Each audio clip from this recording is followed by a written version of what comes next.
Come closer. I'd actually seen him on our way home from school.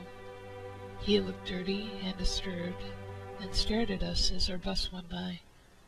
We even made jokes about him, probably as our way of pretending we weren't afraid. He was incredibly out of place for our middle-class suburb, so his mere presence felt threatening.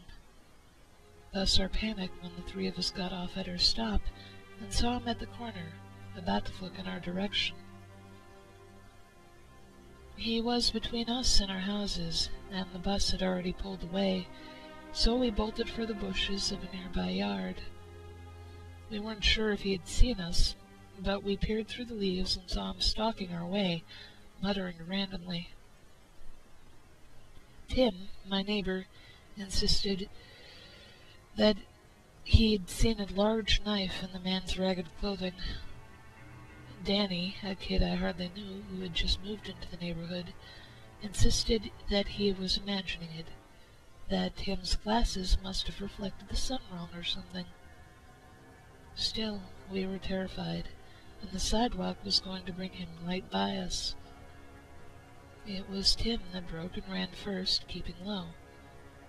I followed, my heart pounding, as we dove into the darkness underneath the porch of the unfamiliar house we had been hiding near.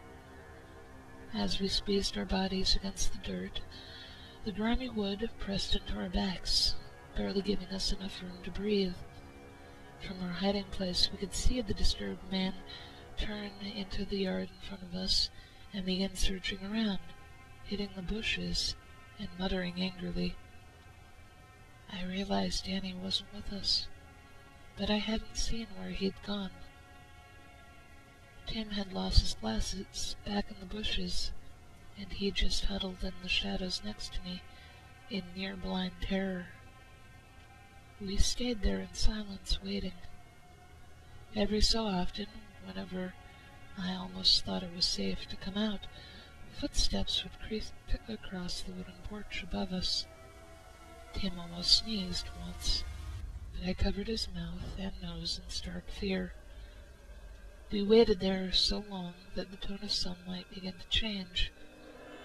We hadn't heard the man searching around in a while, and I was beginning to get ready to peek out when footsteps clamored, and a thud hit the wood directly above us. A split second later, Danny's face appeared in front of us, upside down, and he looked at us through the lattice. A look of shock and surprise crossed his features at finally finding us. He whispered something, but I couldn't hear anything. He seemed to be saying, "Come closer," so I figured the horrible man was still around, and we had to be quiet.